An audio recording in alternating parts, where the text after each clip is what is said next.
That'll start her.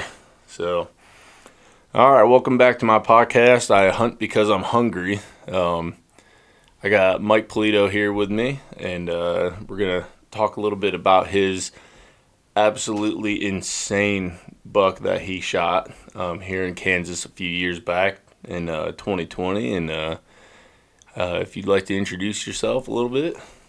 Yeah, I'm Mike Pulido, active duty soldier, been in the Army like 19 years. Originally from California, but I don't like to tell that to too many people. Haven't been hunting very long. One of those people that's always into outdoor shows, whether it be hunting, fishing, anything like that. It just took a lot of years until I became, an adult and finally decided I wanted to get into hunting, and I've been full speed ahead ever since. What year did you finally get into hunting? It was my second year on the trail as a drill sergeant at Fort Benning, so it was 2016. I had a drill sergeant, another fellow drill sergeant, that kind of introduced me to it. And literally the first time I ever went out with a gun in my hand, I shot my very first deer. The first time I ever went out. With a gun? With a gun. Nice. Yep. Wow. And so you just decided that you wanted to pick up a bow and... Well, yeah. So, obviously I did the gun thing for a season, and then, Georgia's got a lot of pigs on Fort Benning. So sure do. I really enjoyed, chasing pigs, and it would be, every time I got off of, duty or whatever, and I would go out and hunt and shoot some pigs, and eventually just got to the point where it was too easy. It wasn't really exciting anymore, and picked up a bow and had an older gentleman by the name of Mike Wood take me under his wing and really show me the ropes, and I started, targeting mature boars with a bow, which, on public land, that's not an easy feat. No. And at the same time, deer season was rolling around, and I did one more deer season with a rifle. And then I was like, man, I gotta switch to a bow. And, I never actually arrowed a deer. I shot at a couple does and missed them all, 2 does. And, but I was just hooked, the bow hunting, the up close, you got to do everything right. Basically hear them and smell them all at the same time. It got me hooked. And then I PCS'd here to Kansas, and it was, I since have shot a doe, and then this year's buck with a rifle, but we'll talk about that later. But yeah, bow hunting is truly what I really enjoy doing. So yeah. Do you remember your first bow you had? Yep, Matthews Triax. No, I'm sorry. It was a Mission Blaze, which was the first bow I got into. Had that for 2 seasons at Fort Benning, and shot a ton of pigs with it. Mm-hmm. Great bow. And then the Triax came out, and I was like, man, if I'm going to jump into one, it's got to be now. And I've had that bow. I don't think I won't ever get into another bow unless something happens to that and I can't find limbs for it or something, because it's small, compact, my style of hunting on the ground, 95% of the time. That bow suits me very well. Yeah. Yep. Yeah, and when you were at Benning, did you do a lot of hunting from the tree stand, or did you do it on the ground? Yeah, Benning is a lot of pine trees, so you're doing a lot of climbing. But for deer, that's what I was doing. But for pigs, I was on the ground spot. Oh, yeah. So it really, at the same time I was figuring out how to be a woodsman. Yeah. It really has evolved into what I do now on the ground for these big deer. I've shot, this year would make 5 bucks in 5 seasons, but even that buck I shot this year was on the ground. So 4 out of 5 bucks I've shot in Kansas have been on the ground. That's crazy, dude. Yeah. Yeah. Well, I'm always glad to get to talk to somebody who got into bow hunting a little later on in their life and kind of just see, like, the challenge. Like, it just makes hunting that much more difficult. And it's not like, oh, that deer's at 100+ yards, I can just shoot it with a rifle, But this, you can basically hear them breathing. Yeah. They just got to be right on top of you. So, we're not going to keep anyone waiting too long, because obviously the real reason why we're here is to talk about your absolute freak show of a deer that you killed here in Kansas. Go ahead and tell people what he ended up scoring and so going into the 2020 season, so I hunted here in 2018. It's my first year here. I got here in October. I killed my first buck November 8th. That was on public land, actually off of, where we're stationed at here. And so then I was overseas for 2019, came back in 2020, and I just told myself I wasn't going to hunt any history. And I really didn't have that much history to go off of. So I had a good friend that PCS'd from here, I think about 2015. And it's just reaching out like, hey, give me some starting areas or whatever type of deal. And he gave me some areas. And, going into that season, I didn't have anything picked out, but I had a couple areas in mind that I thought would be good early season areas. So I went in this area and I climbed as high as I could up in a lock-on that I had, and just overlooking this bedding area between some public and private. And I spotted another deer. I actually wasn't targeting this deer. I spotted a really big mainframe 10 that had paper white antlers. He was a tank. So that was just an observation sit. But what I would do is I would get up real high, glass, spot them, get down if the wind was right, put a spot and stock on them, and try to get an arrow in one. So the first night I went in there, that's exactly what happened. I had some deer come right below me, some small bucks come right behind me, and wind sent me downwind.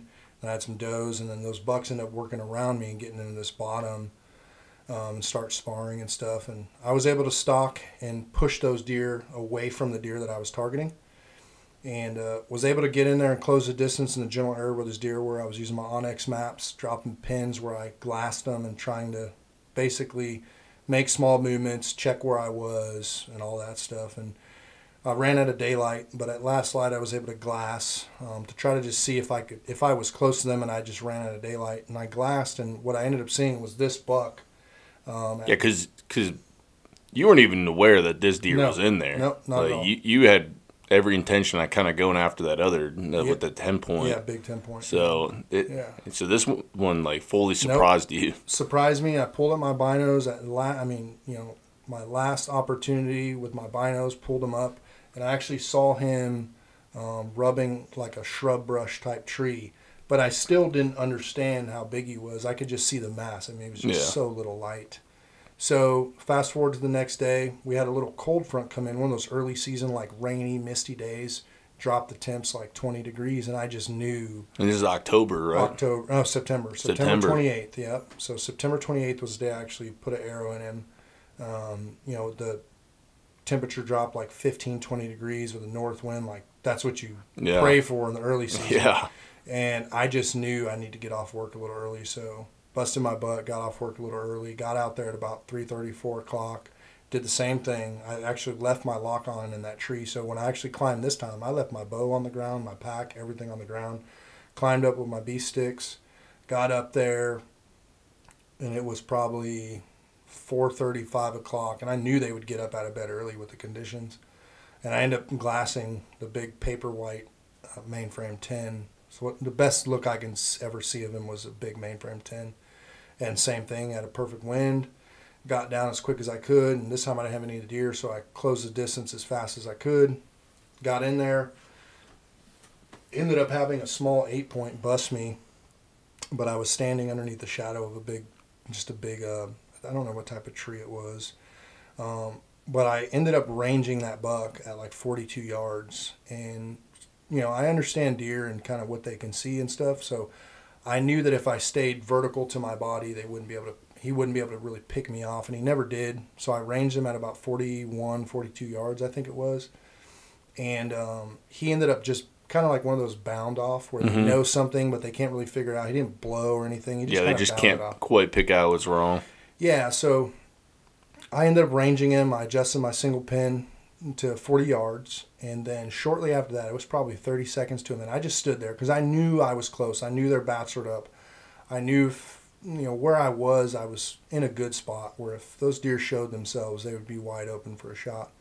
So about 30 seconds to a minute later, I hear a blow and a stomp to my left, basically on the other side of the bush that I'm standing on, or the tree. And what I know now, it was this buck. He ended up blowing and stomping, and it was like a little ditch. And he ended up jumping across that ditch and standing basically right where that little 8-point was. And everything happened so fast, man. I drew back, I settled my pin, I made the shot. And looking back on it now, it seems like the light faded like so fast. Mm-hmm. And it was like I released the arrow, I heard it hit, I saw him take off, I saw my lighted knock, I heard the arrow snap, you know, on his like second or third bound. And it was like, as quick as it happened, it was done. And I was called my wife. I was supposed to pick up my daughter from dance class. Yeah. I said, "Hey, babe, can you pick her up? Like I just arrowed a monster." And again, I didn't really understand how big he was because of how fast it happened. A lot of those drop tines and stuff, they're hiding against the body. Yeah. Angles. I mean, I knew he was big. Once you see a rack that size, you tend to stop looking at it just yeah. because of the nerves it creates, Yeah. you know? And so I arrowed him, and I stayed right where I was. You know, I called my wife. She said, okay. Then I called my buddy Brad and said, hey, man, I just arrowed a giant. And then I called a couple other buddies and just needed more experience to help me. And I went and found the arrow where he broke it, and I saw good, you know, we'll talk about it later. But what I know now is I hit him back a little bit. I think he was slightly quartering away. I probably entered the liver and tucked it behind the far side shoulder, and that's why I broke the arrow. But yeah, so I had two buddies come out. My buddy Terry Dickinson and his son Kevin, they came out, and we tracked this deer for 600 yards, straight line distance, and we lost blood, and so we backed out.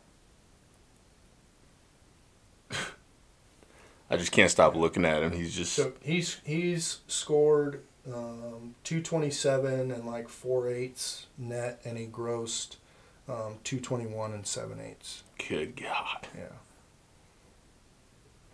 So then,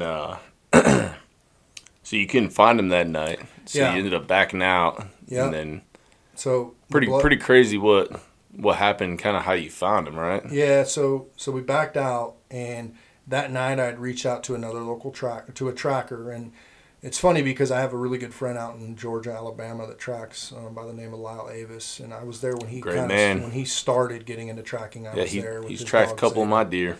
And you know, so it's funny because I understood tracking, but I wasn't familiar with it here in Kansas. So I just like Googled like trackers. And that's how I found the one that was local to me. Called him, and we couldn't get it done for this, that, and the third. And I reached out to another one that was about an hour and 45 minutes, 2 hours away. And I really didn't understand that trackers travel like that, right? So Yeah. talked to him, and it wasn't even the cost, because I think he told me like $150, $200. So it wasn't the cost. I felt like I was, you know, taking his time away. I didn't understand it. So, you know, I talked to him about it, and he was willing to come out, but I just didn't make it happen, you know. And looking back, I wish I would have. So I went out the next day with a couple buddies, and we tried to, you know, we didn't want to just walk around. I knew that wasn't the right thing to do, so we just went out there and we tried to pick up the trail from where it left off in the daylight, and we just couldn't. So I decided that, you know, I would look for vultures. It was early season, so went out that evening after work, parked somewhere where I could oversee the whole area, look for vultures. I didn't see any that were flying low that would, you know, clue me in. They were all real high. And so then it was the next day. I did it again. And, well, actually, I decided I was going to go hunt. I said, yeah, I'm going to go in there, and this deer's either dead. This is like 2 days later now, right? Yep. 2 days later, I decided I was either going to go in there and hunt and see this deer that I shot alive and well, because that early in the season, they're not going to leave their core area. Or, you know, I was going to be clued off by vultures. And I literally climbed up in that same lock-on that I still had on the tree. And I wasn't in there 3 minutes, and I saw some vultures fly out from the wood line to my right, which is where we lost blood at. And my heart dropped. Like, I got down that tree so fast. I don't even think I was harnessed in, to be honest. You just floated down the tree. Yeah, I repelled as quick as I could, got down that tree, and I immediately, no, I didn't. I got to the buck first, and I think I speed walked, got over there. When I hit the edge of the tree line, I can hear the vultures, like, flapping their wings and fighting, and it wasn't 100 yards into the timber that I could smell them. And I got up to him, and I, like, jaw dropped. I couldn't even believe it, because I understood how, like, the mass, but I didn't see all the crap, like I said, you know, whether it was just the fog of the hunt or the adrenaline. But I immediately called my buddy Brad Forbes and said, hey, and I'm pretty sure he could tell you I probably had tears in my eyes. And I said, hey, dude, I found him, and he's a freak. You need to get here now. And that night, when I had contacted that tracker, like I said, I had reached out to the local game warden because the tracker wasn't sure if he could get on the property and track. And so, the game warden knew, and then a gentleman from the conservation branch knew.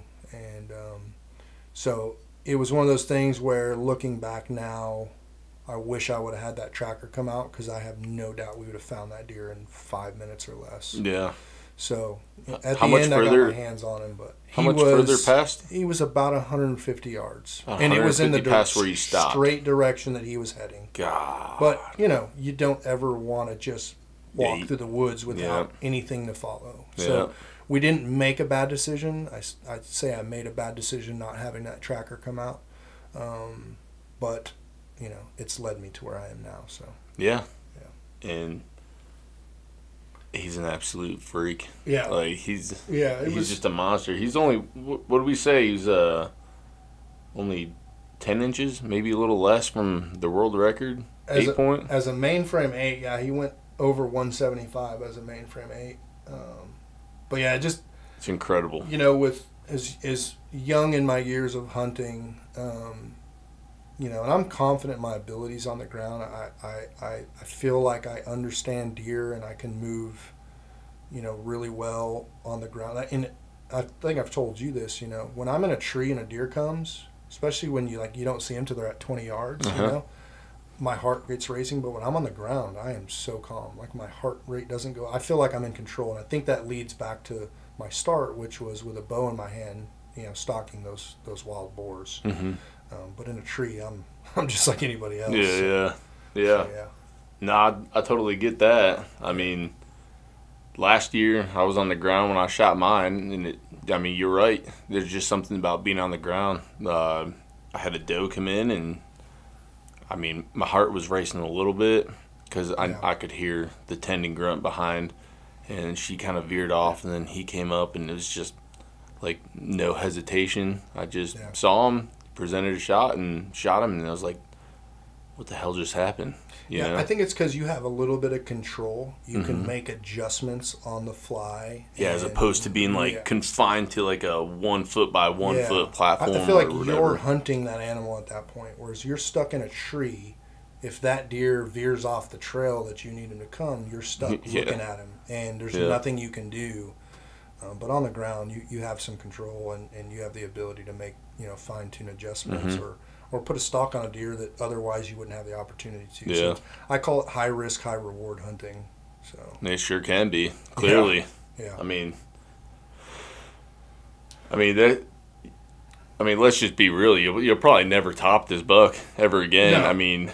No. There's always a possibility for it, but No. I this think is you a have once the in ability, a lifetime deer. in Kansas, this style of hunting, you definitely have the ability to target those 180, 200-inch class deer. But when you break that 200-inch mark, you're talking about a deer that is either astronomically large or just has a bunch of trash that gets you over that 200 mark. And Kansas has those deer, but they're not as as many as people. They're out there, but you've got to either have the property that has them, or just, I think there's a lot of luck to get a deer like that. It truly is. I think there's truly a lot of luck for any deer, I think, that we get. Because just one little mistake, can ruin your entire hunt. Yeah, and we actually, the local conservation branch sent his jaw off to be aged, and he was 4.5 years old. Just 4.5. 4.5 years old, yep. And that's kind of like what we guessed him at. There's a couple people that said maybe like 5.5, but he was 4.5 years old. Yeah. That is insane. Yep. Just like, where do you find a 4.5-year-old 220 some odd inch deer? Like Kansas, Iowa, Indiana, Midwest. Just about less than a handful of states where you'll find it. Yeah.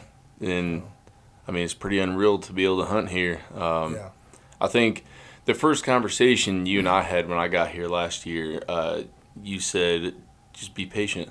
Yeah. You're like, be patient, because you'll never see those giant deer if you shoot the first one that comes in front of you. Which, after hunting pretty much my entire life, I was like, oh, I know, But I mean, it's true. Yeah. I mean, I can't tell you the amount of bucks that I've had come under me, and you're just like, wow, that would be a shooter in almost every other state. Yeah. Except the Midwest in Kansas, Iowa. Like, just wait. Yeah. And I try to explain that to my buddies too here. I'm like, just be patient. Yeah. You will have something walk by you, or you can make a move on something. Like, you have the ability to do that. Yeah, I think it's a fine line between if you set a goal for yourself to shoot a 160 or greater, you're probably gonna have some seasons where you eat tag soup. But there's a lot of people too that are in that mind frame. But also, if the hunt sets up right and it just happens the way you planned it, and you feel like letting that arrow fly on a mature deer, then by all means do it. Because to get above those 160, 170 class deer, that's an incredible animal. But there's plenty of 140s, 150s that just are great mature deer, and there's nothing wrong with shooting those deer. At all. If you're targeting 160, 170s, unless you've got just some prime land where, when you're hunting public land, that's hard to do. It's really hard to do. So, don't disregard letting an arrow fly on a mature, 4.5, 3.5-year-old 140, 150.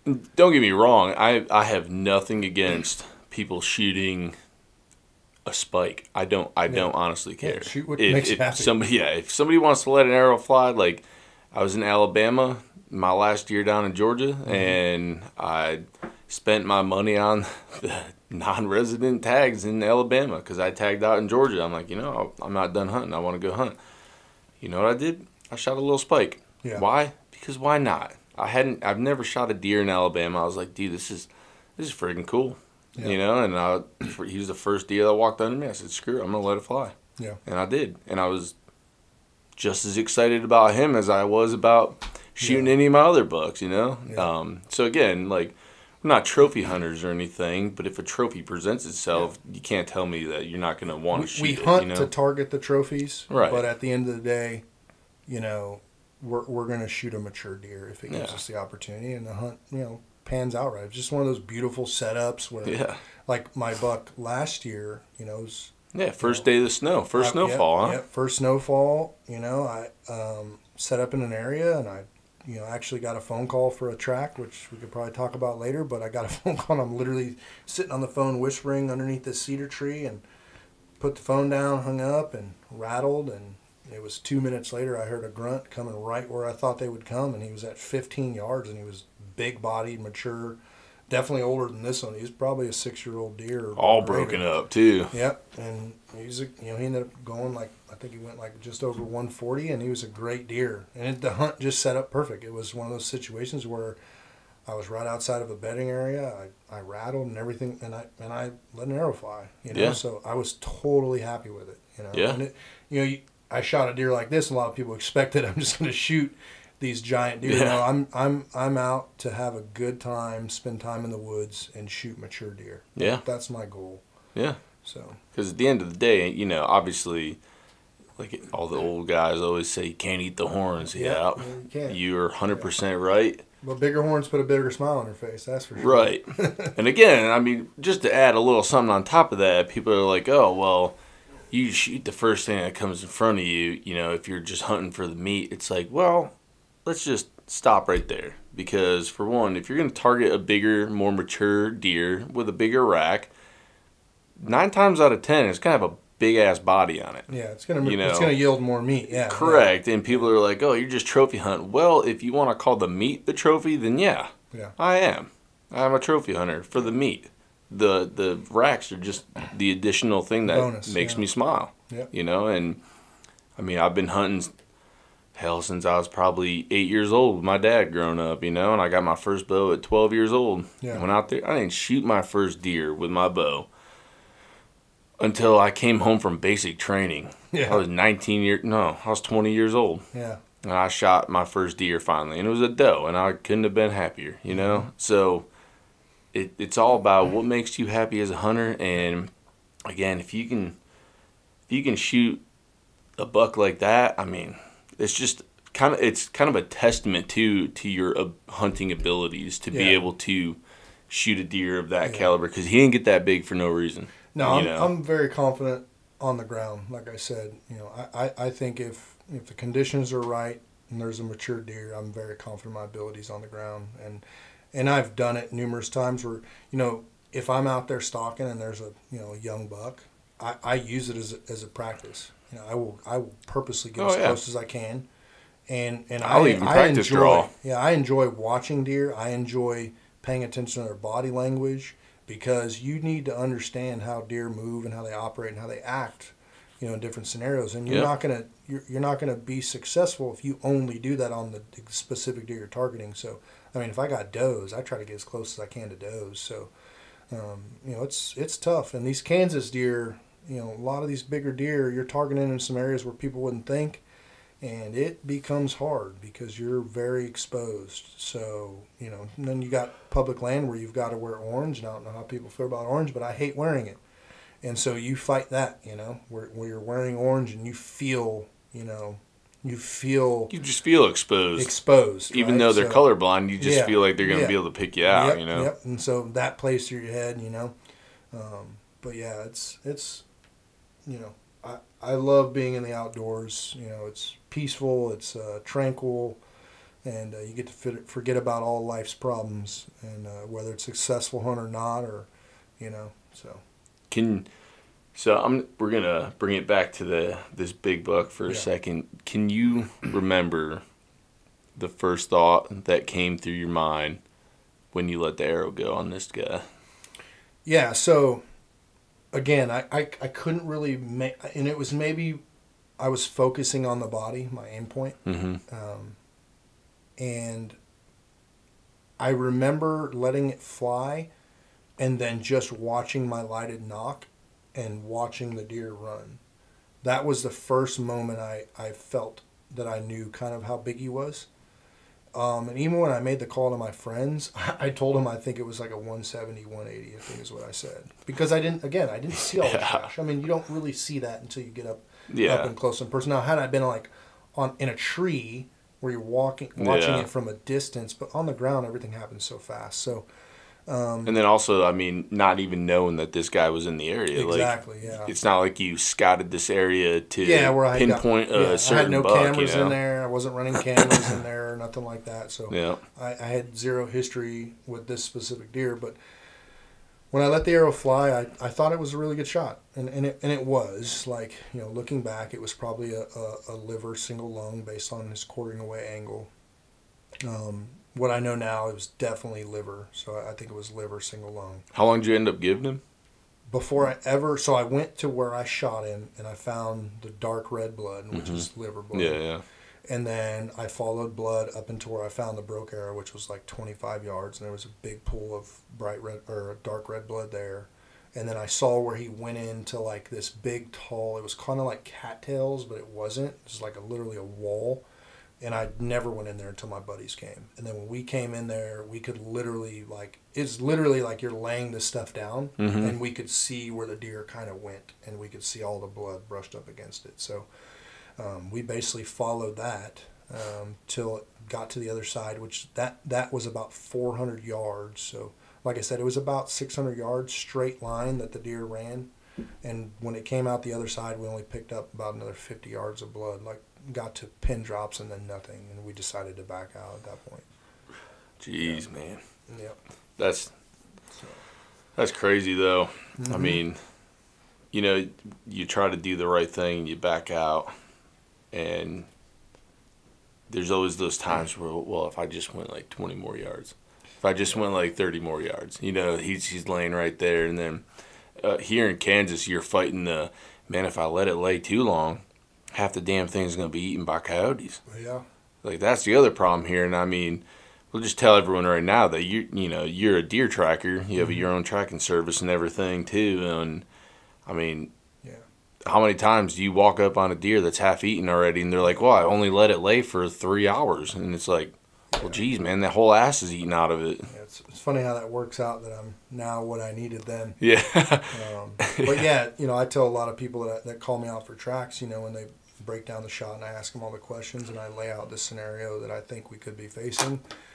you know, a lot of shots, you know, you have to let that deer lay, because if you bump that deer, your chance of recovery drops by 50% right off the bat. Yeah. And so it's the fine line between, you know, recovery or non-recovery, and you want to try to put recovery as much in your favor as you can, but you're always fighting the coyotes, and coyotes will bump a deer just like you will. Other bucks will bump a buck, or, you know, even a doe like you will, because most of the hunting happens during the rut. And how many times have you seen videos of bucks fighting bucks that somebody just shot? So it happens. And that are just laying there dead. I tell a lot of people there's more coyotes in Kansas than there are people. And it probably is. I mean, there very well might be, because it's close. I swear every time I go out there, whether it's morning or evening, and it's either first light or last light, and I mean, you know, those yotes are just yipping. And you don't just hear them in one spot. Yeah. Like, they're all around you. Yeah, and they're the absolute trackers. They are. They're.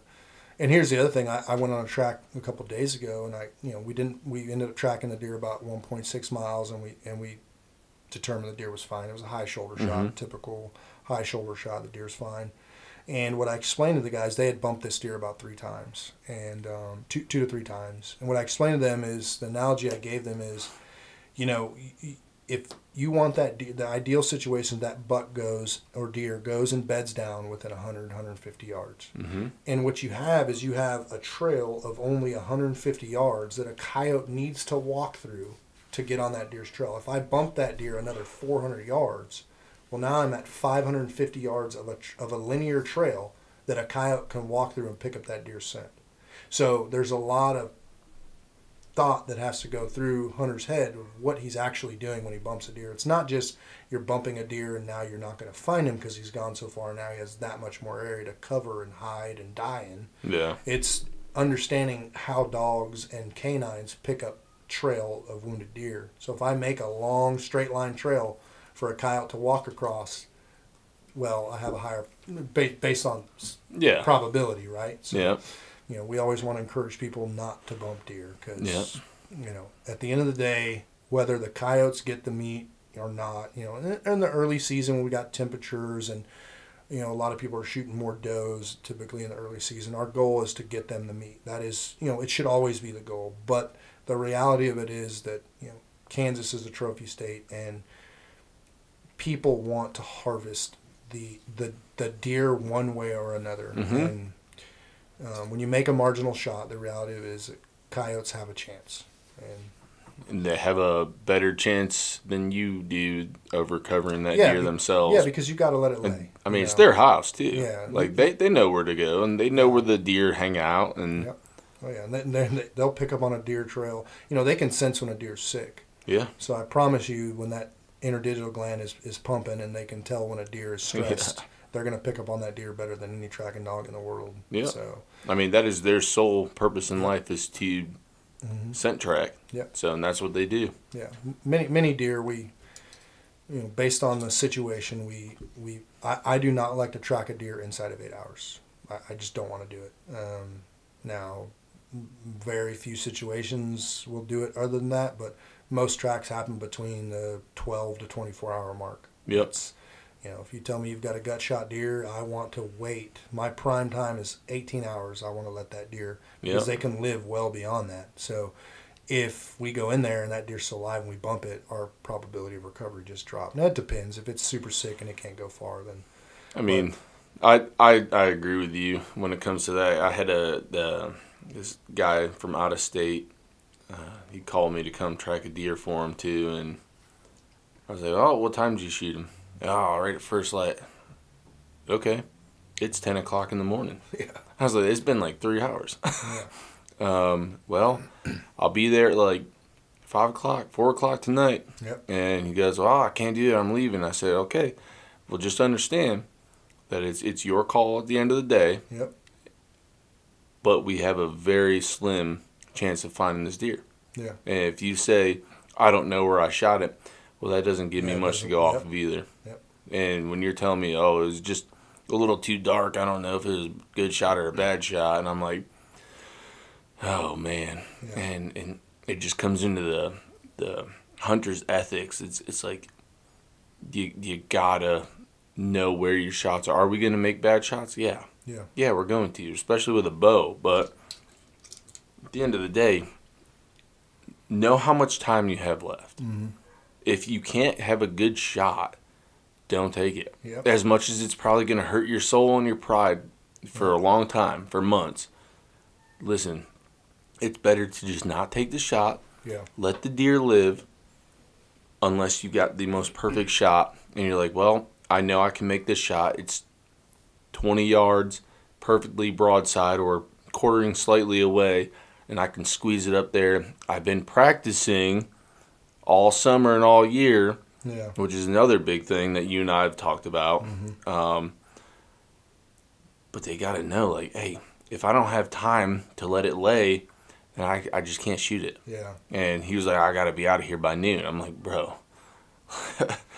Like, yeah, and of course, we didn't find it. I ended up tracking it for 800 yards, and like, sorry, dude. Like he hopped a creek in a deep river, and I'm like, it's not our property anymore, son. Like, can't do it. And not all deer we track are mortally wounded. In fact, 40% of deer that we will track are perfectly fine and well. And I think sometimes hunters have this mentality that you put an arrow in a deer. I'm just talking archery. That it's gonna die. That it's gonna die. Yeah. But I know a tracker in Missouri who's a very, very successful tracker. Actually trains dogs all over the country, and he's a surgeon. And he told me, shooting broadheads, whether it's a 2.5-inch cut mechanical or a 1-inch, fixed blade, it doesn't matter. You got to look at it like, a stab victim in an emergency room. That victim can live or die based on millimeters. And it's the same thing when we're shooting arrows at deer. And these deer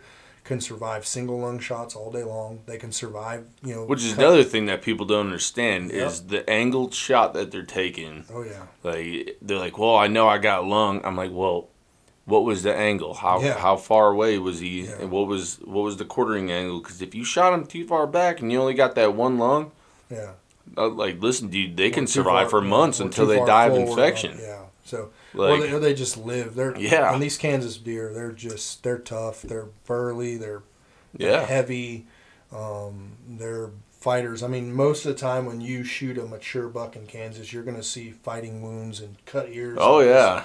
You're going to see stuff that... that's got, like, what, 2-3 different cuts in his ears? Yeah, you're going to see really crazy stuff. Look at that deer up there. That's got three different pieces. His ears split. Yeah. Like... Yeah. So. Just whitetails in general, man. They are the toughest animals ever. Yeah. They really are. I think last year, actually, my buck I shot this year didn't even bleed. Yeah. Just because the angled shot that I took on him, but I was lucky enough to watch him die in 70 yards. It was a good shot, though. You had a quartering away, because I watched the video. You had a quartering away angle, and you put it right at the last rib. That's another thing about tracking is when we get on a track, even when we find the deer, we don't find the deer. A big thing we try to do is educate people, because we see every type of shot you can imagine. Oh yeah. There's people that hunt longer than me, but I doubt they've tracked as many deer as I've tracked just in 2 seasons, because the sheer number of calls that we get and the experience. Your totals up to what now for number of tracks total? So we're at like almost 200. No, I'm over 200 right now. Jeez. Yeah. So good for you, man. So we see a lot, and I just try to educate people on angles. And so, a non-recovery is an opportunity to teach somebody of where they should have maybe placed the shot, because so many people aim right at the crease behind the shoulder, but then you're talking about, okay, well, how was a deer quartering away? Well, that's not a very good shot, and you did it perfect. You aimed right at the last rib, so you're hoping to get, an ideal situation is I get maybe clip gut, maybe center punch the liver, and single lung on the far side, And then you got a bunch of arteries that run all through the body. Yep. And so, you made a great shot. And at the end of the day, your deer went, 50, 60, 70 yards? Yeah, like 60 yards and dead. But had you have aimed right behind the shoulder... Oh, I'd been screwed. Very, very different outcome. Can you still hit the arteries that come off the top of the heart? Yep. Again, it's all about luck. And you're talking about an inch or just slightly over an inch of a cutting surface most of the time. again, I say look at it like a stab victim. You're playing with a game of millimeters, and just because you hit a deer with an arrow does not mean it's going to die. Mm-hmm. It doesn't. I mean, I've seen deer. I have a picture of a deer that I tracked earlier this year that I don't know how the shot was not a double lung shot, and that deer showed back up on camera. Yep. I know one down in southwest Kansas from another tracker that I know. This deer was shot, severed the spleen, center punched the liver, and destroyed one lung, and they shot that deer 2 weeks later, and he was perfectly fine when they shot him. It's so wild. How does an animal survive that? I can't tell you, but I can tell you that they survive when you think they should be dead. Oh, hell, they'll get hit by a car going 60 miles an hour, and you'll flip them up in the air, they'll land, and then they'll get back up and run. Mm-hmm. And then you'll never see them. Yeah. It's just, I mean, they're probably going to be dead in a couple hundred yards, but still, I wouldn't be going a couple hundred yards, I'll tell you that much. Yeah. I get hit by a car going 60 miles an hour, I'm not moving from the road. Mm-hmm. And then the funny part is we'll track deer that are shot. Like, I tracked one just like a couple weeks ago. I don't know what killed this deer. I still don't know to this day. Oh, I remember that one. Shot him high in the back, like right above the shoulder. The broadhead never penetrated into the chest cavity at all. I understand that the arteries travel underneath the spine. And again, the broadhead never penetrated. And that deer made it 3/4 of a mile, and we found that deer. I don't know what, I still don't know. We were very careful when we field dressed it on the spot, because I told the owner, I said, we need to field dress this thing. I need to understand what killed this deer. And we were very careful. We field dressed it. There was no blood in the chest cavity, except for the blood from us field dressing it. Yeah. And to this day, I don't know what killed that deer. Was it he didn't have the will to survive? He had lost some good blood, but knowing what I know about deer and how much blood they have to lose before they really start to feel it, it wasn't enough. I mean, That's another thing. I still don't know what killed that deer. I mean, I'm pretty sure almost all of us in the hunting community have been there where we've made a shot. Mm-hmm. It wasn't a great shot, but it looked like somebody had a bucket and they just let it pour as they walked. And that, I don't know, that probably lasts for like 400 or 500 yards. Yeah. And then all of a sudden it just stops.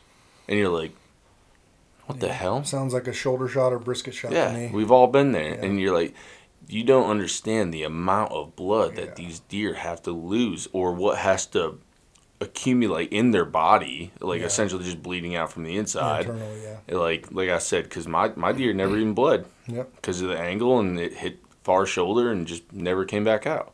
So there was no hole for the blood to escape. Yeah. So just because there's a lot of blood or there's no blood, again, that's the amount of blood on the ground is not usually going to dictate whether or not you're going to find this deer. Yeah, what I tell people is if I have a lot of blood on the ground and my deer's not dead at 150 yards, that's not a good sign. Nope.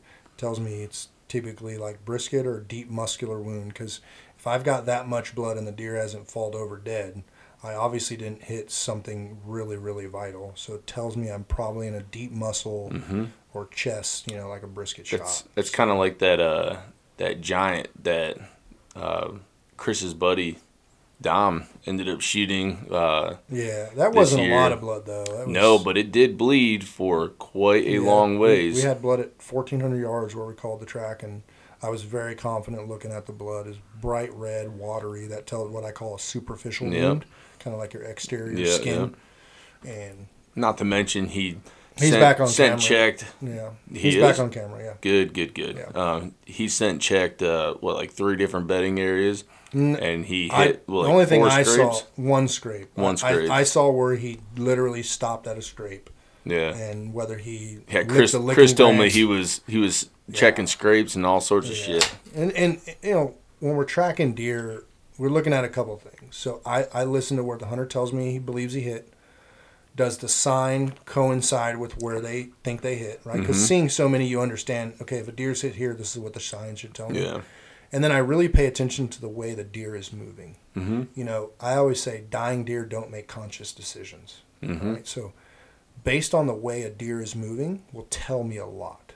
So I'll call a track and I go, this deer's, like I've tracked one last year, this deer was feeding through a cut bean field. And I could tell he was feeding because of the way he was moving through the beans.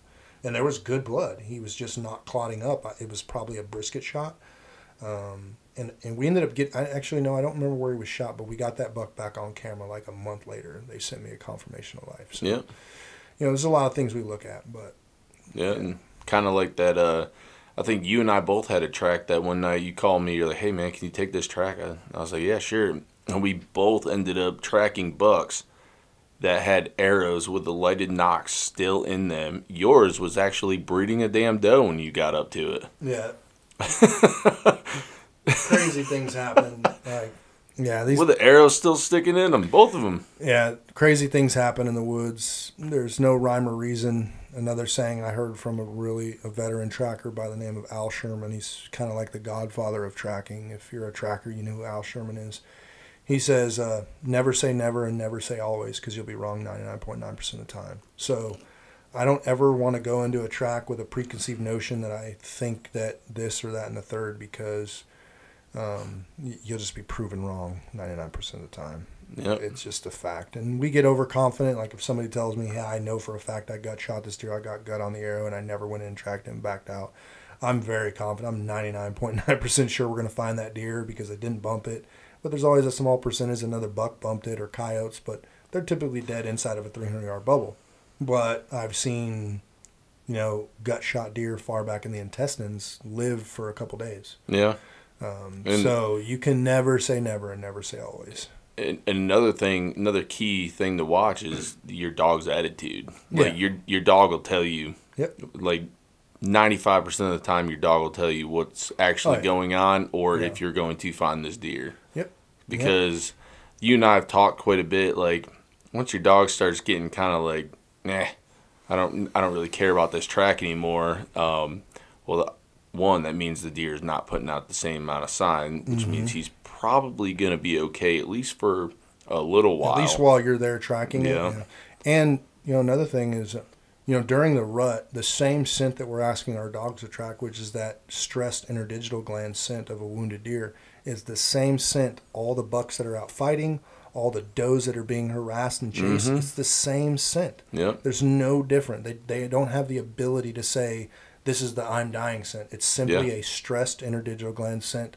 And so any tracker that knows what they're talking about that's been doing this will tell you the rut, it's early tough. season, it's easy. Yeah. That deer's dead, you find it. Yeah, because there's not really a stressful environment. They got plenty to eat. They don't have to move far. Yep. Come mid-November, or come about first week in November, you start seeing your dog get a little bit more erratic, and you typically have to restart a couple times. And that's where the handler and dog relationship is so important. It's not just put a dog on the ground, he finds dead deer. Your dogs are not perfect. They have bad days. They have good days. You've got to be able to read their mannerisms or their doggerisms and their body language to understand what they're telling you.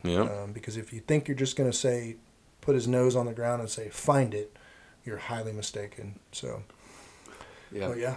And there's a lot of work that goes into it. Yeah. Like, I mean, you've clearly made this into your second job. I mean, since you're retiring here soon, like this is gonna be what you do for the most part. At least I'm pretty sure that's what you'd come to the conclusion on. Well, I got to find some 9 to 5 that'll give me the time off. Yeah, because I mean, this is time consuming. You have the ability right now with the position that you're in, even still being in the Army, to take the time to do this. Yeah, and, I took leave. Leave. So also, I mean, but you still have that working relationship. I've got a free time. I can go do this, and it's not going to hinder anything I do. Yeah. So, but again, like I'm not in the same position you're in, so. If people call me, I'm like, hey, look, man, like I'm not gonna be able to get out there till 19 or 7, 8 o'clock at night, and meanwhile they're like, oh, well, I shot it this morning and it's 95 degrees out. I'm like, those I mean, you're gonna have. I'm like, hey, 99% of the time, hey, you're gonna have to call Mike. Yeah, you got to call Pulido. Like, I'm getting to a point now where just on finishing up our second season now. I have no problem tracking at night. We've recovered. In fact, when I look back at all my pictures, we're about 50-50. But most time I see your pictures, you're at night. What I'm finding now is that you lose so much tracking at night. And so if I can, make it to where I just track during the day, I don't think we would change our recovery rate because we're doing outstanding, but I just feel like you get so much more back in the daylight because you do. Well, So, I mean, plus the we can't- confidence level of not only relying on your dog, but being able to kind of confirm Yeah. what they're doing Yeah. is very helpful because I know at night I'm not going to say all the time, but sometimes I second guess my own dog. Yeah. And I'm like, I really don't think that's the way he went. And then so I'll restart him and then he'll take a sharp right turn. I'm like, Yeah. He'll cut the trail back to really- where he knows where he wants to go. yeah, I really don't think that's where he went. It's and sure as shit, like he was right. He did that and he made a U-turn. I'm like, okay. It's even more than that. It's just the situational awareness to Yeah. understand where you're at in the woods and know what you're coming up to and be able to really analyze the terrain because doing this for so much, like dying deer, they're really kind of predictable, right? You can pay attention. I use Onyx a lot when I'm going into a track. I try to get them to send me an Onyx pin so I can really dive deep into it and kind of understand where does this deer really want to go because deer that are marginally hit but are going to die, they have the ability to kind of put themselves where they want to be, whether it's a cedar thicket or something like that. So Yeah. but at the end of the day, it's all trusting the dog. I don't know what I'm doing out there. I just got to make a good read. But Bo, he does the work. So Yeah, Bo's your bread and butter right there. Yep. And he's the perfect dog for it. He's low to the ground. He can scent check all that stuff. Like, and I know with mine doesn't like to keep his nose all the way down to the ground sometimes just because he's taller. Yeah. He's tall. And sometimes that messes him up. And so I have to restart him and then he'll be like, oh, I missed that. And then he'll go in another direction. I'm like, okay. Yeah. Then you got Bo, his nose is naturally down there, Yeah. He's like 10 inches off the ground.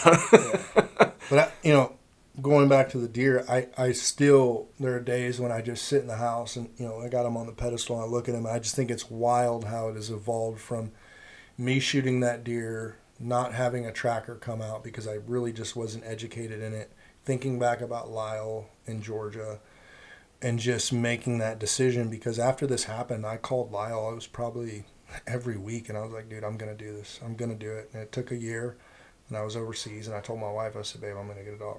And I just said, I'm either going to get I knew off of research I either wanted a beagle or a wired-haired dachshund, which is known as a teckle, because I wanted a smaller dog. Right? Mm-hmm. I knew that I wanted a smaller dog, and I told the wife and did some research online. I came back for a school and ended up finding Bo, and he just spoiled me because I didn't know what I was doing going into training. I talked to Lyle all the time and got on Facebook pages and stuff and just kind of went full steam ahead. And looking back now, he spoiled me. I mean, I didn't really have to train him. I just had to give him his task and purpose. Yeah. And he figured it out. And then together we have trained each other. You Yeah. know what I mean? Yeah, definitely. So. Yep. Because I was actually going to ask you if that's kind of what provoked you to get into it. 100%. Yeah. I tell people, when that happened to me, when you find a deer like that, there's a lot of things that happen, right? I had people reach out to me, magazines and stuff like that. But it was the mentality of I wanted to prevent that from happening to myself or anybody else if I could. There's only one way you can do that with the situation, and that's getting a tracking dog, because a lot of people understand how many people call for tracking dogs. I mean, this year alone, crazy. I've done like 107 tracks or 102 tracks this year. That's straight tracks. Yeah. That's a lot of time. Yeah. Me and Bo are sleeping in the truck. Yeah. We're driving, mid-November, second week of November, all the way through the end of November, I'm not at home. Mm-hmm. If I don't have 2-3 tracks lined up from the night before, that morning by 9 o'clock, I'm getting 3 or 4 or 5 calls. And when you have to drive an hour one way and then 2 hours back, your whole day is gone quick. Mm-hmm. Yeah, so, not even counting the track. You don't know if it's going to take you an hour. You don't know if it's going to take you 3 hours for I have the track. People tell me, well, how long do you think? Well, I basically understand that most tracks take about an hour and a half. Some take 5. I did one this season that, the drive there was like an hour and 45 minutes, and it took 15 seconds to find the deer. They just didn't see it. They left a piece of toilet paper down at the last spot of blood, and literally I told Bo, find it when we got on it after I turned on his GPS, and he did a button hook left, and it was literally It was 10 yards away. Literally 10 yards away. And these are out-of-staters. Hey, we had a good was that the one you said, hey, I'm on a track, let me give you a call back, and then, like, I don't know, 5 minutes later, you sent me the picture. You're like, I don't know. You're like, well, that was quick. Yeah, it could have been. So sometimes we have some good ones where they're just like, so many good experiences. You get to meet people from all over the country, every state.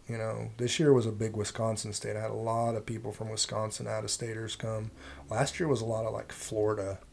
This year was definitely Wisconsin. A lot of people from Wisconsin. I don't know if they had a big EHD outbreak or something, but there's a lot of Wisconsin folks that were coming to Kansas this year. Jesus. So, but you get to meet a lot of great people, and people are so awesome. And most of them are willing to learn, too. They are definitely willing to learn and kind of learn from their mistakes that they made. And that's the hard part. You don't know who you're going to track for. Like this year I went and ran a track for the owners of what's the harness company? Hunter Safety System, HSS. Yeah. So I got called to go do a track for them. We did not recover that deer. It was a gut shot deer that they had pushed numerous times, but we won't get into that. But we got called out to track for them, and those guys were it was the owner, his son, and I think it was like their marketing director, which is the actual hunter who shot the deer. And those guys were extremely awesome people from Alabama, and just, you don't know. You may get a call for, the Drurys. Yeah. Which a tracker in Kansas tracked for them this year. You might get a call from the Dudleys, or you don't know who's calling you. It could be the biggest name in the industry, and you have to be able to go there and do the same thing that you would with a 12-year-old kid that shot their first deer. Yeah. So there's a lot of reward in what we do. There's nothing better than, putting a hunter's hands on the deer that they shot. And when they get to see a dog work, it truly, and because let's be real, most hunters are never going to call a dog. And the one time you do, you probably have that perception that I shot the deer's dead. So it's funny because a hunter can get to watch your dog lead them straight to a deer and be totally blown away, or they can watch your dog tell them that the deer is alive, but they don't understand it. And you've got to try to explain that. What are you watching about your dog? What is your dog telling you that's telling you that deer is alive? Yeah. And there are some tracks we go on that we tell the people, hey, based on the sign and how this deer is moving, or I think this deer is dead, but we didn't find it, because we don't find them all. You will leave dead deer in the woods. This year we've left 3 in the woods, but out of 107 tracks total, leaving 3 dead deer in the woods, outside of the confirmations of life, I don't know how you look at math, but that's pretty good in my eyes. So it's unfortunate and it sucks. It's, we go to bed at night and we have to think about the deer, the hunter, and us and our dog. So we go to bed with a lot of weight on our shoulders. And any tracker that's worth their grain of salt will tell you that it's a very stressful job. Because, well, not to mention, at the end of the day, the hunter wants to put his hands on the deer. Yeah. Especially if it was a nice deer. Probably not more than the tracker. Right. But they don't understand, like, hey, man, we're trying. Yeah. It's not like we're not. Like, I can't smell what the dog smells. Yeah. So I'm relying on my dog. Yeah. And if it goes into a part of the property where you just can't go on, a.k.a. places we can't go here. Yeah. Like, sometimes you see the true colors come out in those hunters. Yeah. Last year I had one who basically wanted me to break the law. I'm like, listen, dude, I can't do that. Yeah. It's not worth me getting in trouble, you getting in trouble, and or going to jail for that. I mean, because there's some serious places around here where you just can't go. Yeah, so in Kansas, we're kind of fortunate because in Kansas law, you don't need verbal or written permission. The way I go about it is, if there's a domicile, if there's a living property on that property, I will not cross that property line until we get permission. But if it is simply ag land, based on Kansas law, you have the authority to go and pursue a wounded game animal. Yep. But I have never came into a property line issue in 2 seasons of tracking. Most of the time, you're dealing with local people. They know Jim, John, and Jill. Yeah. Property. Like, hey, that's Jeff, so and so. We're good. I talked to them, and I've had a couple that I had one that was shot on public land this year and crossed immediately over a fence into private, and the young kid went over and asked, and the guy said, I don't care what you do, you better not bring that dog on my property unless the game warden knows about it. So simply got a hold of the local game warden of that county, explained him the situation. He said, yep, and we were good to go. And he said, hey, just call me or shoot me a text message when you're off the property and this, that, and the third. So that was one that I can think out of, all the tracks we've done. Yeah. So been fortunate, but I'm sure in time we will run into some sort of problem. And a lot of trackers run into like legal problems because you're responsible for what happens. If that hunter is illegal and you take up that track, you should have known, if that hunter was trespassing or whatever, you're part of the hunt at that point. So hopefully, you've asked the right questions and kind of got a feel for the hunter. But 99.9% of the hunters that I've encountered are awesome people. Yep. They're great people. They're just like you and I. I mean, they're just out there enjoying the outdoors. And it says something about them to reach out to somebody to help them, right? It tells you kind of what they're about, right? They know they made a mistake, or they understand that they made a marginal shot, and they want to do everything ethically right to harvest that animal. So you can't do anything but applause those people. Yep. So, I 100% agree. But we'll kind of bring this back to your once in a lifetime stud over here, and give him all the praise and glory, because I mean, a buck like that, I mean, you did everything right. You got a pedestal mount for him, right? Yeah, I built one myself, and I'm very happy with it. So it's deer like that need to be seen, and it's not only just your trophy, but it's a memory. Yeah. And it's a memory that you want to share with people, which is, again, why we're kind of doing this, because I want to be able to put your story out there, because it's a cool fucking story, man. Yeah. Like, being able to get a deer like that, I mean, it doesn't happen every day. Yeah. There's only two other people here that I know have shot 200-inch bucks. Yeah. That, put in the time, put in the work, and whether you knew about them or not, you came away with a 200-plus inch deer. You, Brad, and I know Devin. It's just absolute monsters. Yep. And those are the bucks that need to be publicized. Just because, I mean, it is a true giant.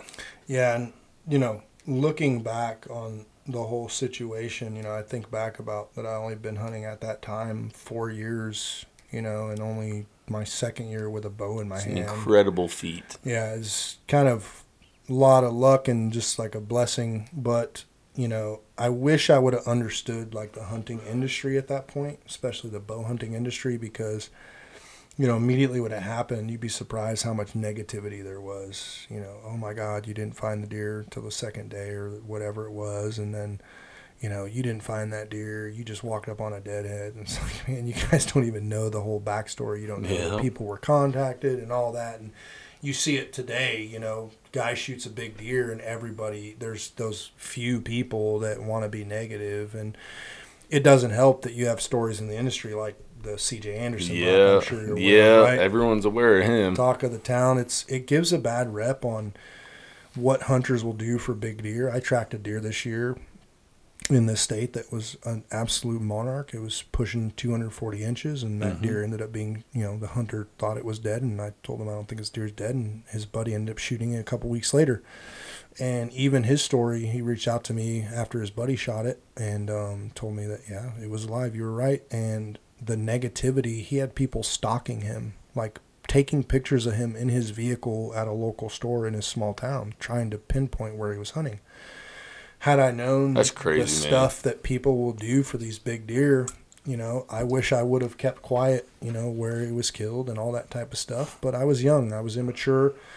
But what I know now, I'll be very careful on the things that I say and do after the fact. Because, when a magazine reaches out to you, you've been hunting for 4 years, Rack Magazine editor reaches out to you, you just want to tell the story because you're excited. Who wouldn't be? And so that was a blessing. I got to, have his article in Rack Magazine and stuff like that. And had a couple companies reach out for like small little, like, hey, do you want to shoot our stuff? Like arrows and stuff like that. And I was like, no, I have a broadhead that I prefer to shoot. Broadheads, you know, I have a broadhead I prefer to shoot, and I just don't want to do it for that. I want to hunt because I enjoy being in the outdoors, and it lets me forget about life's problems, and I enjoy the challenge.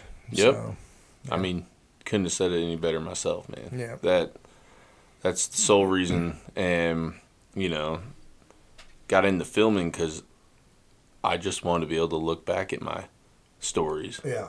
You know, and what better way than to just film it, and adds that extra challenge to it. Well, I've talked to you about filming. Yeah. But I don't want to do it because I don't want to. That's a pain in the ass, man. You know, my idols are like the hunting public guys. Yeah. I love what they do. I love their style of hunting. You want to know why? It's because they're real. Yeah, they've kind of gotten away from it. How they started, like 3, 4, 5 years ago, where they were really like on the ground. Now they're doing a little bit more stuff, but I see what they're doing, and it's great, you know. But I've seen numerous times where they could have arrowed a deer, but they didn't because the camera angle wasn't right, or they didn't have it in the shot. And I know you've probably experienced that too. I don't want to put anything between what I'm already facing, which is a mature deer on the ground, and all the other things that come with it. I don't want to have to worry about a tripod and a camera and camouflaging the camera and all that. I'll tell you, last year was a prime example of what I've said from the beginning and what I'll stick to at the end. I'm not going to not take the shot just because I don't have the camera on. Yeah, you'll come back and talk about it. Sure. Yeah. Which is exactly what I did last year. Yeah. I was walking out to my spot. Yeah. Beautiful buck came in after a doe. Didn't have any of my shit out, and I don't care. I was not going to let a buck get by me that I wanted to shoot. So I shot it, and then I talked about it, you know. This year I was just fortunate with the way everything happened and, you know, the way I was set up. But I'm telling you, there's nothing better than a good hunting story. Yeah, there really isn't. Video helps. Yeah. And I mean, not even just the videos, man, just the hunting stories. Like you and I, like, you didn't have cameras out there, but we're talking about it. Yep. Like, and that's what I love to do. I could sit and talk about hunting the whole day, all 24 hours of the day. I could probably sit here and talk about hunting. And that's what I do. My wife gets pissed at me all the time because, what took you so long? Oh, well, I was talking about, oh, of course you were talking about hunting. Yep. I mean, that's what I do. But again, I really do appreciate you for coming on here and telling your story and kind of what you do now, and kind of this whole, like, everything you do now kind of stems back to him. Yeah, it's a blessing in disguise. Like, it got you doing something else that you love, which kind of hinders your hunting a bit. We didn't talk about that, but I mean, definitely hurts the hunting because I'm expected to go out and perform, and I enjoy it. You know, every track I get to go on is like a hunt, right? I get to help somebody out, and it's truly a hunt. It's a type of a hunt, right? So, you know, this year I struggled. I did not get to hunt like I wanted to, and going into next season, early season will be when I will be focused on a mature deer, which is one of the easier times to kill them because they're very easy to pattern. They're bachelor grouped up, and they're, you know, typically doing the same thing every day up until a certain point. So I will be hunting really hard next September into the first half of October, and my goal will be to get on a big deer, and I've got a couple spots in mind and deer. So hopefully to get it done, because last week of October through the end of November, you're booked. I'm 100% all day, every day. So yeah, definitely has hindered the hunting, but I wouldn't trade it for the world. I have a relationship with my dog. He's my best bud. You know, we basically live together, and it's crazy how it works out. Yeah, it is. But I'm glad to see where you're at, and I'm glad to see that you're in the hunting community, man. You're a hell of a guy to be here, and I'm glad someone like you is here helping out now, and sharing all your experiences that you have. I know you would stop doing whatever you're doing just to sit there and help someone out. Yeah, and whether it's they need help loading a deer, dragging a deer. When I shot mine just a couple days ago, I had called a buddy who was out hunting. He came out and helped me drag mine, and just helped a hunter the other day load up an elk in his truck, and Like, that's the cool thing about it, you know, with Chris's elk bull. Oh, yeah. You know, like, that was awesome that, you know, we just all came together and helped him. There's like 6 or 7 of us out there. We helped him quarter it out and load it up and walk it out, and we had a good laugh. And, like, that's truly the best part about hunting. It's like the relationships you make, the camaraderie, the community, the people you get to meet, whether it's just through Facebook, across. You know, like when everybody remembers Chris B shot his big buck in Kansas, you know, I reached out to him and I said, man, that's like incredible. And just because his buck was a lot like my buck. And I was like, man, and like we've chatted a couple times, you know, like just once or twice or whatever on Messenger. And like just you get to do that whether you know somebody face to face or just through hunting. And I've learned that in the entire hunting community, you can do that. Like, you don't have to know people personally, but it almost feels like there's a personable relationship based on hunting. So, it's kind of cool. Like I can tell you right now, I don't have the same friendship with like my friends who don't hunt as opposed to my friends who do hunt. It's just that shared experience and the shared knowledge, and that you can talk about hunting all day. But I mean, there's other things that you can only talk about for so long. You know, it's an addiction. It is. It's an addiction. A lot of people don't understand it. And, I mean, I don't have to be killing anything to be in love with it. No. I just enjoy sitting outside. You know what I did today? I went on my very first duck hunt this morning. Did you? With Brad, Shot my very first duck. No shit. I got an assist shot on the first one, and then I shot my very first duck. So. No shit. Yeah, definitely Good job, going out man. again. I had a blast. Like, even we had it like right before first light, they were landing right on the water, like right on us. And then like when sun got up, there was a couple groups that came in, and then it got real quiet. Did he take you on the boat? No, we were just out on the river. Oh, so, yeah. Oh, you know, I thought that was his truck over there. Okay, So it was a blast. I've never duck hunted. I don't know anything about duck hunting except for it's a shotgun and point and shoot. So, but it was a blast. So I'm definitely be duck hunting again. And I've never done it before. But it's just like turkey. I hunted here turkey one year, and then the next year I was guiding out youth and putting youth on turkey. So I'm addicted to any type of hunting, and I'm not going to restrict myself to one type or the other. So. Nope. Yep. But again, man, hey, I appreciate you coming here and sharing your story, and I'm sure we'll talk again here soon. But yeah, man, about a week left. Well, a couple days. And then you got about a week with that extended, Yep. Well, that's just here, and then but state of Kansas, you've got extended all the way through January 31st for antelope. Yeah. So if we get 2 more recoveries, we'll be at 50 on the season. So nice. Looking to hit 50, but I'm cool relaxing too. Yeah. So. But yeah, man, awesome year and awesome time here at Kansas, and still in awe every single time I see him. Like today, this morning when you got here, you're like, you've seen this before, right? I saw it in person. And I'm like, yeah, I've seen it, but damn, every time I see him, it's just, I don't know what to say. Yeah. Like, Sometimes, man, I sit in the house and I look at him on the pedestal and he looks like he's getting smaller. And then some days I'll look at him and be like, Jesus, it's just crazy that I got to, shoot an animal like of that caliber, because it's very rare.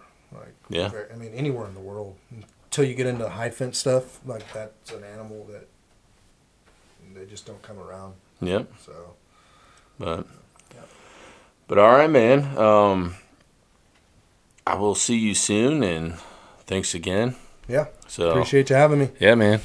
Thanks for coming. I'll be around. I'm only 10 minutes away. Yes, sir. So, all right, buddy. Thanks. Appreciate you, man. Yeah.